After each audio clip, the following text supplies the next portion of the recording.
आप सुन रहे हैं हिंदी साहित्य की सर्वश्रेष्ठ कहानियाँ। आइए सुनते हैं मुंशी प्रेमचंद्र के द्वारा लिखी हुई कहानी प्रतिशोध। माया अपने तिमंजले मकान की छत पर खड़ी सड़क की ओर उद्विग्न और अधीर आंखों से ताक रही थी और सोच रही थी वह अब तक आए क्यों नहीं, कहाँ देर लगाई। इसी गाड़ी से आने को लिखा था, गाड़ी तो आ गई होगी। इस स्टेशन से मुसाफिर चले आ रहे हैं, इस वक्त तो कोई दूसरी गाड़ी नहीं आती। शायद असबाब वगैरह रखने में देर हुई। यार दोस्त स्टेशन पर बधाई देने के लिए पहुंच गए हों, उनसे फुर्सत मिलेगी तब घर की सुध आएगी। उनकी जगह मैं होती तो सीधे घर आती, दोस्तों से कह देती, जनाब इस वक्त मुझे माफ़ कीजिए, फिर मिलिएगा। मगर दोस्तों में तो उनकी जान बसती है। मिस्टर व्यास लखनऊ के नौजवान मगर अत्यंत प्रतिष्ठित बैरिस्टरों में हैं। 3 महीने से वह एक राजनीतिक मुकदमे की पैरवी करने के लिए सरकार की ओर से लाहौर गए हुए हैं। उन्होंने माया को लिखा था, जीत हो गई। 1 तारीख को मैं शाम की मेल से ज़रूर पहुंचूंगा। आज वही शाम है। माया ने आज सारा दिन तैयारियों में बिताया। सारा मकान धुलवाया, कमरों की सजावट के सामान साफ कराए, मोटर धुलवाई। ये 3 महीने से उसने तपस्या के काटे थे, मगर अब तक मिस्टर व्यास नहीं आए। उसकी छोटी बच्ची तिलोत्तमा आकर उसके पैरों में चिपट गई और बोली, अम्मा बाबूजी कब आएंगे। माया ने उसे गोद में उठा लिया और चूम कर बोली, आते ही होंगे बेटी, गाड़ी तो कब की आ गई। तिलोत्तमा, मेरे लिए अच्छी गुड़िया लाते होंगे। माया ने कुछ जवाब न दिया। इंतजार अब गुस्से में बदलता जाता था। वह सोच रही थी, जिस तरह मुझे हजरत परेशान कर रहे हैं उसी तरह मैं भी उनको परेशान करूंगी। घंटे भर तक बोलूंगी ही नहीं। आकर स्टेशन पर बैठे हुए हैं, जलाने में उन्हें मजा आता है। यह उनकी पुरानी आदत है। दिल को क्या करूं, नहीं जी तो यही चाहता है कि जैसे वह मुझसे बेरुखी दिखलाते हैं उसी तरह मैं भी उनकी बात न पूछूं। यकायक एक नौकर ने ऊपर आकर कहा, बहू जी लाहौर से यह तार आया है। माया अंदर ही अंदर जल उठी। उसे ऐसा मालूम हुआ कि जैसे बड़ी जोर की हरारत हो गई हो। बरबस ख्याल आया, सिवाय इसके और क्या लिखा होगा कि इस गाड़ी से ना आ सकूंगा। तार दे देना कौन मुश्किल है। मैं भी क्यों ना तार दे दूं कि मैं 1 महीने के लिए मैके जा रही हूँ। नौकर से कहा, तार ले जाकर कमरे में मेज पर रख दो। मगर फिर कुछ सोचकर उसने लिफाफा ले लिया और खोला ही था कि कागज हाथ से छूटकर गिर पड़ा। लिखा था, मिस्टर व्यास को आज 10 बजे रात किसी बदमाश ने कत्ल कर दिया। कई महीने बीत गए मगर खूनी का अब तक पता नहीं चला। खुफिया पुलिस के अनुभवी लोग उसका सुराग लगाने की फिक्र में परेशान हैं। खूनी को गिरफ्तार करा देने वाले को 20,000 रुपये इनाम दिए जाने का ऐलान कर दिया गया है, मगर कोई नतीजा नहीं। जिस होटल में मिस्टर व्यास ठहरे थे उसी में 1 महीने से माया ठहरी हुई है। उस कमरे से उसे प्यार सा हो गया है। उसकी सूरत इतनी बदल गई है कि अब उसे पहचानना मुश्किल है, मगर उसके चेहरे पर बेकसी या दर्द का पीलापन नहीं, क्रोध की गर्मी दिखाई पड़ती है। उसकी नशीली आंखों में अब खून की प्यास है और प्रतिशोध की लपट। उसके शरीर का एक एक कण प्रतिशोध की आग से जला जा रहा है। अब यही उसके जीवन का ध्येय है, यही उसकी सबसे बड़ी अभिलाषा है। उसके प्रेम की सारी निधि अब यही प्रतिशोध का आवेग है। जिस पापी ने उसके जीवन का सर्वनाश कर दिया उसे अपने सामने तड़पते देखकर ही उसकी आंखें ठंडी होंगी। खुफिया पुलिस भय और लोभ, जांच और पड़ताल से काम ले रही है, मगर माया ने अपने लक्ष्य पर पहुंचने के लिए एक दूसरा ही रास्ता अपनाया है।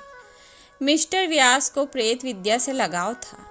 उनकी संगति में माया ने कुछ आरंभिक अभ्यास किया था। उस वक्त उसके लिए यह एक मनोरंजन था, मगर अब यही उसके जीवन का संबल था। वह रोजाना तिलोत्तमा पर अमल करती और रोज बरोज अभ्यास बढ़ाती जाती थी। वह उस दिन का इंतजार कर रही थी जब अपने पति की आत्मा को बुलाकर उससे खूनी का सुराग लगा सकेगी। वह बड़ी लगन से, बड़ी एकाग्र चित्तता से अपने काम में व्यस्त थी। रात के 10 बज गए थे। माया ने कमरे को अंधेरा कर दिया था और तिलोत्तमा पर अभ्यास कर रही थी। यकायक उसे ऐसे मालूम हुआ कि कमरे में कोई दिव्य व्यक्तित्व आया। बुझते हुए दीपक की अंतिम झलक की तरह एक रोशनी नजर आई। माया ने पूछा, आप कौन हैं? तिलोत्तमा ने हंसकर कहा, तुम मुझे नहीं पहचानती? मैं ही तुम्हारा मनमोहन हूँ, जो दुनिया में मिस्टर व्यास के नाम से मशहूर था।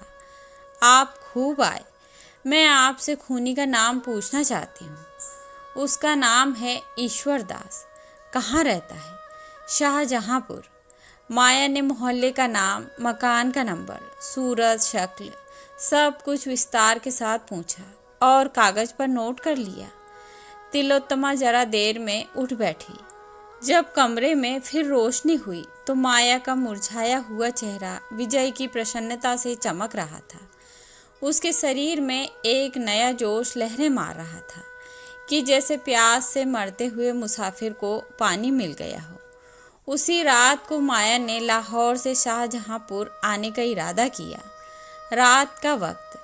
पंजाब मेल बड़ी तेजी से अंधेरे को चीरती हुई चली जा रही थी। माया एक सेकंड क्लास के कमरे में बैठी सोच रही थी कि शाहजहांपुर में कहाँ ठहरेगी, कैसे ईश्वर दास का मकान तलाशा करेगी और कैसे उससे खून का बदला लेगी। उसके बगल में तिलोत्तमा बेखबर सो रही थी। सामने ऊपर के बर्थ पर एक आदमी नींद में गाफिल पड़ा हुआ था। यकायक गाड़ी का कमरा खुला और 2 आदमी कोट पतलून पहने हुए कमरे में दाखिल हुए। दोनों अंग्रेज थे। एक माया की तरफ बैठा और दूसरा दूसरी तरफ। माया सिमट कर बैठ गई। इन आदमियों को यूं बैठना उसे बहुत बुरा मालूम हुआ। वह कहना चाहती थी, आप लोग दूसरी तरफ बैठें। पर वही औरत जो खून का बदला लेने जा रही थी, सामने यह खतरा देखकर कांप उठी। वह दोनों शैतान उसे सिमटते देखकर और भी करीब आ गए। माया अब वहाँ न बैठी रह सकी। वह उठकर दूसरे बर्थ पर जाना चाहती थी कि उनमें से एक ने उसका हाथ पकड़ लिया। माया ने जोर से हाथ छुड़ाने की कोशिश करके कहा, तुम्हारी शामत तो नहीं आई है? छोड़ दो मेरा हाथ। इस पर दूसरे आदमी ने उठकर माया को सीने से लिपटा लिया और लड़खड़ाती हुई जबान से बोला, वेल, हम तुमको बहुत सारा रुपया देगा। माया ने उसे सारी ताकत से ढकेलने की कोशिश करते हुए कहा, हट जा, वरना अभी तेरा सर तोड़ दूंगी। दूसरा आदमी भी उठ खड़ा हुआ और दोनों मिलकर माया को बर्थ पर लिटाने की कोशिश करने लगे। यकायक यह खटपट सुनकर ऊपर के बर्थ पर सोया हुआ आदमी चौंका और उन बदमाशों की हरकत देखकर ऊपर से कूद पड़ा। दोनों गोरे उसे देखकर माया को छोड़ उसकी तरफ झपटे और उसे घूंसे मारने लगे। दोनों उस पर ताबड़तोड़ हमला कर रहे थे और वह हाथों से अपने को बचा रहा था। उसे वार करने का कोई मौका न मिलता था। यकायक उसने उचक्कर बिस्तर में से एक छुरा निकाल दिया और आस्तीने समेट कर बोला, तुम दोनों अगर अभी बाहर ना चले गए तो मैं एक को भी जीता न छोड़ूंगा। दोनों गोरे छुरा देखकर डरे, मगर वह भी निहत्थे न थे। एक ने जेब से रिवॉल्वर निकाल लिया और उसकी नली उस आदमी की तरफ करके बोला, निकल जाओ रास्कल। माया थरथर कांप रही थी कि ना जाने क्या आफत आने वाली है, मगर खतरा हमारी छिपी हुई हिम्मतों की कुंजी है। खतरे में पड़कर हम भय की सीमाओं से आगे बढ़ जाते हैं, कुछ कर गुजरते हैं जिस पर हमें खुद हैरत होती है। वही माया जो अब तक थरथर कांप रही थी, बिल्ली की तरह कूदकर उस गोरे की तरफ लपकी और उसके हाथ से रिवॉल्वर खींचकर गाड़ी के नीचे फेंक दिया। गोरे ने खिसियाकर माया को दांत काटना चाहा, मगर माया ने जल्दी से हाथ खींच लिया और खतरे की जंजीर के पास जाकर उसे जोर से खींचा। दूसरा गोरा अब तक किनारे खड़ा था। उसके पास कोई हथियार न था, इसलिए वह छुरी के सामने न आना चाहता था। जब उसने देखा कि माया ने जंजीर खींच ली तो भीतर का दरवाज़ा खोलकर भागा। उसका साथी भी उसके पीछे पीछे भागा। चलते चलते छुरी वाले आदमी ने उसे इतने जोर से धक्का दिया कि वह मुंह के बल गिर पड़ा। फिर तो उसने इतनी ठोकरें, इतनी लातें और इतने घूंसे जमाए कि उसके मुंह से खून निकल पड़ा। इतने में गाड़ी रुक गई और गार्ड लालटेन लिए आता दिखाई दिया, मगर वह दोनों शैतान गाड़ी को रुकते देख बेतहाशा नीचे कूद पड़े और उस अंधेरे में न जाने कहाँ खो गए। गार्ड ने भी ज़्यादा छानबीन न की और करता भी तो उस अंधेरे में पता लगाना मुश्किल था। दोनों तरफ खड्ड थे, शायद किसी नदी के पास थी। वहाँ 200 आदमी उस वक्त बड़ी आसानी से छिप सकते थे। 10 मिनट तक गाड़ी खड़ी रही, फिर चल पड़ी। माया ने मुक्ति की सांस लेकर कहा, आप आज ना होते तो ईश्वर ही जाने मेरा क्या हाल होता। आपको कहीं चोट तो नहीं आई? उस आदमी ने छुरे को जेब में रखते हुए कहा, बिल्कुल नहीं। मैं ऐसा बेसुध सोया हुआ था कि उन बदमाशों के आने की खबर ही ना हुई, वरना मैंने उन्हें अंदर पांव ही ना रखने दिया होता। अगले स्टेशन पर रिपोर्ट करूंगा। माया, जी नहीं, खामखा की बदनामी और परेशानी होगी। रिपोर्ट करने से कोई फायदा नहीं। ईश्वर ने आज मेरी आबरू रख ली। मेरा कलेजा अभी तक धक धक कर रहा है। आप कहाँ तक चलेंगे? मुझे शाहजहांपुर जाना है। वहीं तक तो मुझे भी जाना है। शुभ नाम क्या है? कम से कम अपने उपकारक के नाम से तो अपरिचित ना रहूं। मुझे तो ईश्वर दास कहते हैं। माया का कलेजा धक से हो गया। यह जरूर वही खूनी है। इसकी शक्ल सूरत भी वही है जो उसे बतलाई गई थी। उसने डरते डरते पूछा, आपका मकान किस मोहल्ले में है? माया का दिल बैठ गया। उसने खिड़की से सिर बाहर निकालकर एक लंबी सांस ली। हाय, खूनी मिला भी तो इस हालत में, जब वह उसके एहसान के बोझ से दबी हुई है। क्या उस आदमी को वह खंजर का निशाना बना सकती है, जिसने बगैर किसी परिचय के, सिर्फ हमदर्दी के जोश में, ऐसे गाढ़े वक्त में उसकी मदद की? जान पर खेल गया। वह एक अजीब उलझन में पड़ गई। उसने उसके चेहरे की तरफ देखा। शराफत झलक रही थी।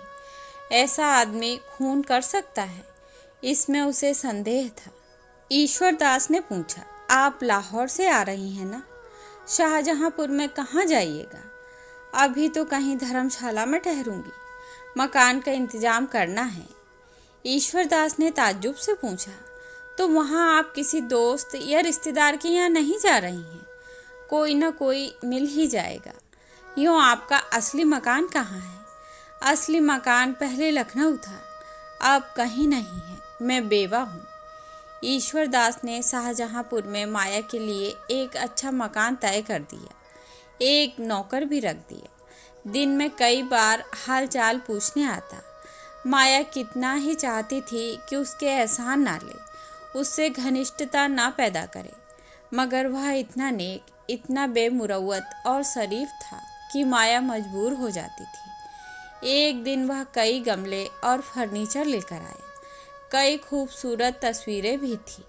माया ने त्योरियां चढ़ाकर कहा, मुझे साज सामान की बिल्कुल ज़रूरत नहीं, आप नाहक तकलीफ करते हैं।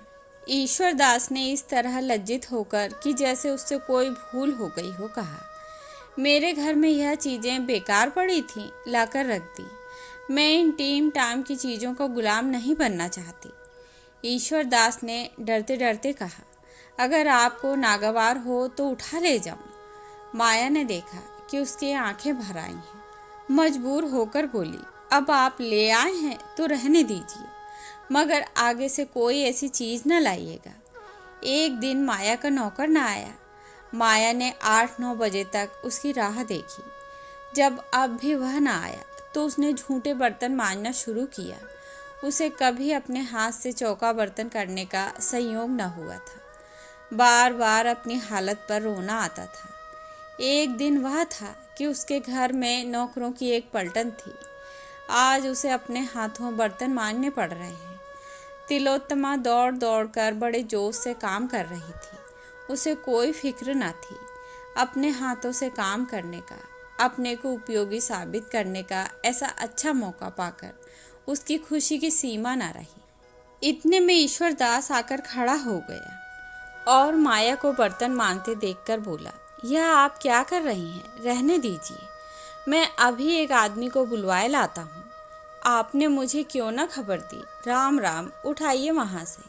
माया ने लापरवाही से कहा, कोई ज़रूरत नहीं, आप तकलीफ न कीजिए, मैं अभी मांज लेती हूँ।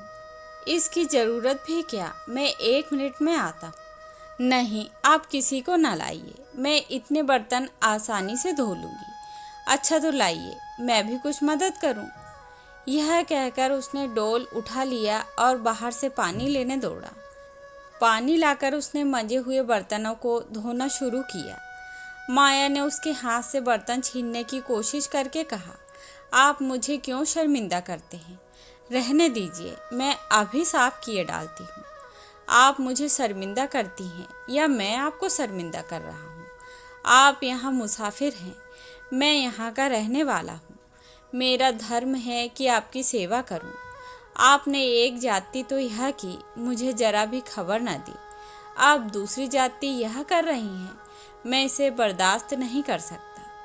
ईश्वर दास ने जरा देर में सारे बर्तन साफ करके रख दिए। ऐसा मालूम होता था कि वह ऐसे कामों का आदी है।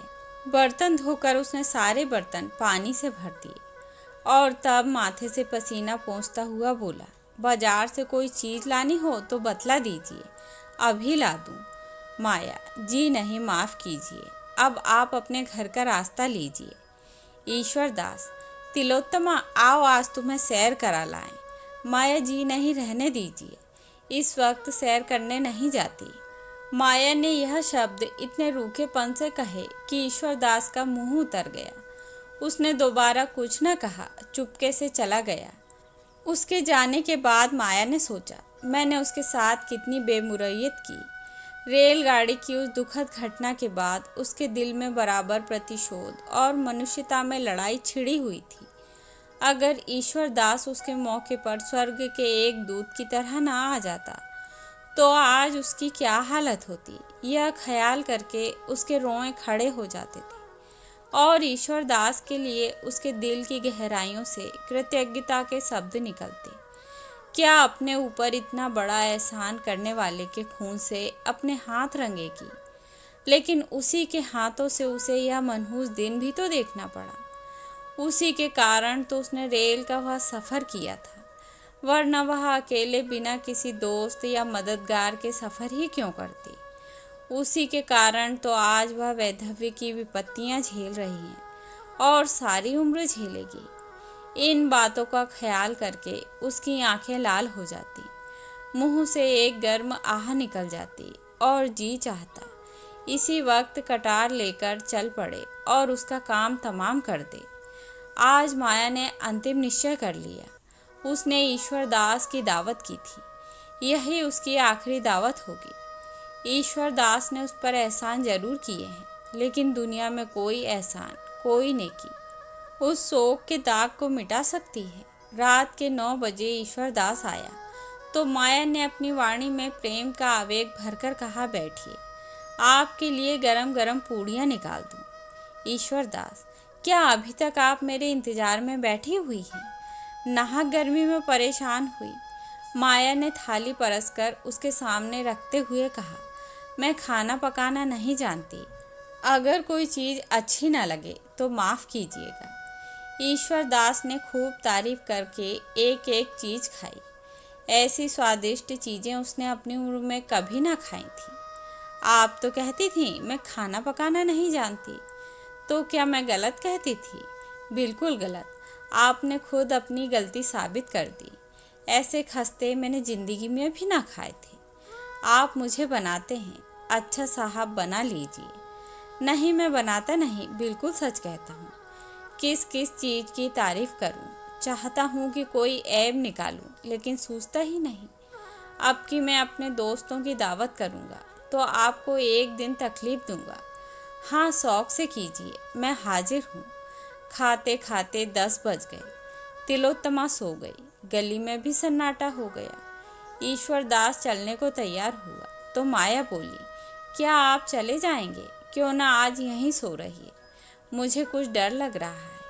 आप बाहर के कमरे में सो रहिएगा, मैं अंदर आंगन में सो रहूंगी। ईश्वर दास ने क्षण भर सोचकर कहा, अच्छी बात है।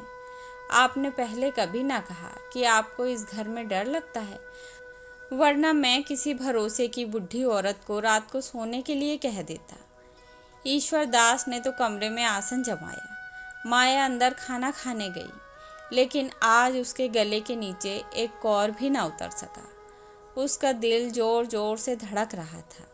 दिल पर एक डर सा छाया हुआ था। ईश्वर दास कहीं जाग पड़ा तो उसे उस वक्त कितनी शर्मिंदगी होगी।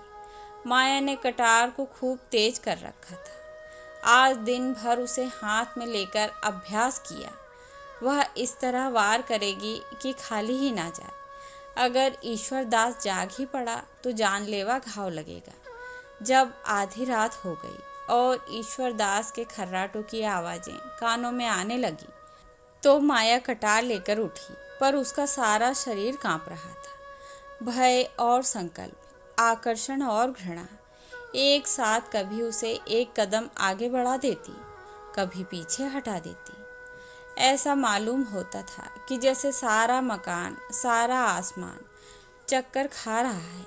कमरे की हर एक चीज़ घूमती हुई नजर आ रही थी, मगर एक क्षण में यह बेचैनी दूर हो गई और दिल पर डर छा गया। वह दबे पांव ईश्वर दास के कमरे तक आई, फिर उसके कदम वहीं जम गए। उसकी आंखों से आंसू बहने लगे। आह, मैं कितनी कमज़ोर हूँ। जिस आदमी ने मेरा सर्वनाश कर दिया, मेरी हरी भरी खेती उजाड़ दी, मेरे लहलहाते हुए उपवन को वीरान कर दिया, मुझे हमेशा के लिए आग के जलते हुए कंडों में डाल दिया।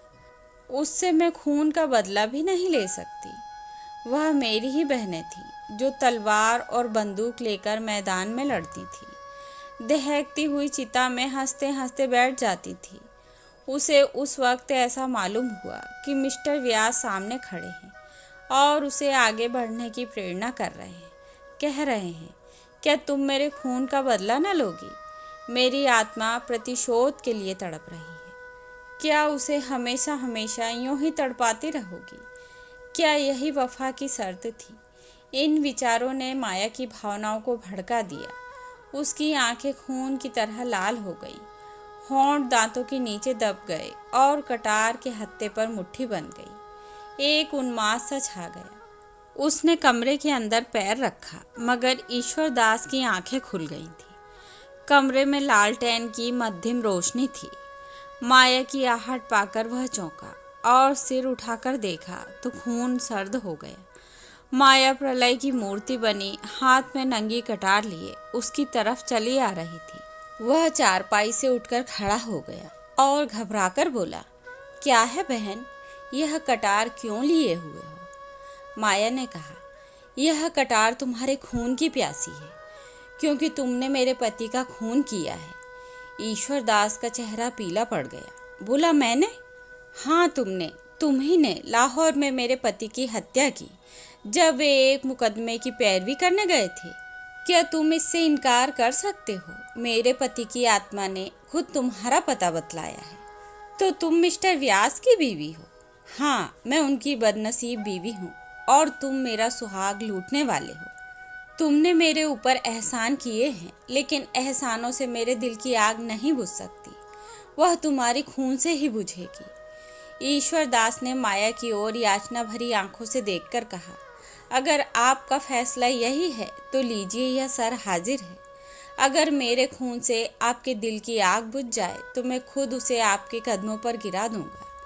लेकिन जिस तरह आप मेरे खून से अपनी तलवार की प्यास बुझाना अपना धर्म समझती हैं, उसी तरह मैंने भी मिस्टर व्यास को कत्ल करना अपना धर्म समझा।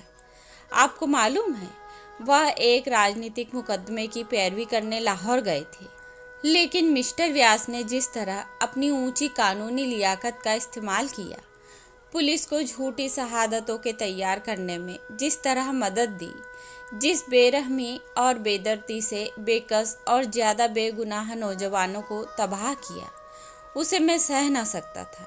उन दिनों अदालत में तमाशाइयों की बेइंतहा भीड़ रहती थी। सभी अदालत से मिस्टर व्यास को कोसते हुए जाते थे, मैं तो मुकदमे की हकीकत को जानता था, इसलिए मेरी अंतरात्मा सिर्फ कोसने और गालियां देने से शांत ना हो सकती थी। मैं आपसे क्या कहूँ। मिस्टर व्यास ने आंख खोलकर समझबूझकर झूठ को सच साबित किया और कितने ही घरानों को बेचिराग कर दिया। आज कितनी माएँ अपने बेटों के लिए खून के आंसू रो रही हैं, कितनी ही औरतें रंडापे की आग में जल रही हैं। पुलिस कितनी ही ज्यादतियाँ करे, हम परवाह नहीं करते। पुलिस से हम इसके सिवा और उम्मीद नहीं रखते। उसमें ज़्यादातर जाहिल, शोहदे, लुच्चे भरे हुए हैं।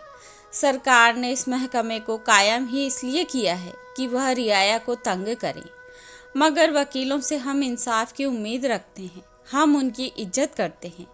वे उच्च कोटि के पढ़े लिखे सजग लोग होते हैं।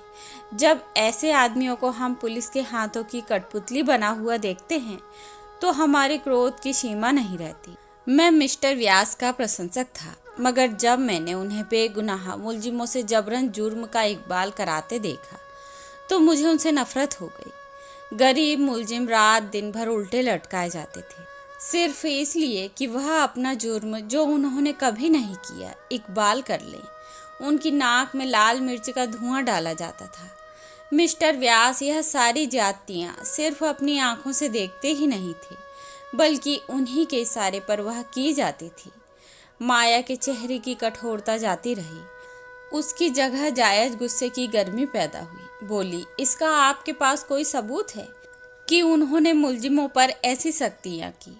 यह सारी बातें आम तौर पर मशहूर थी। लाहौर का बच्चा बच्चा जानता है। मैंने खुद अपनी आंखों से देखी। इसके सिवा मैं और क्या सबूत दे सकता?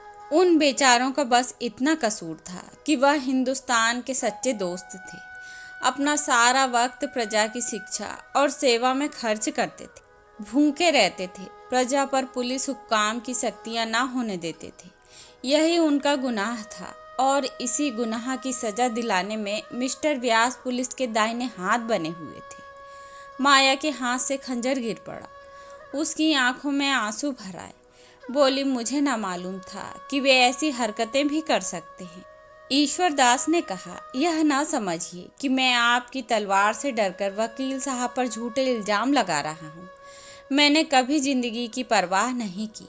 मेरे लिए कौन रोने वाला बैठा हुआ है जिसके लिए जिंदगी की परवाह करूं?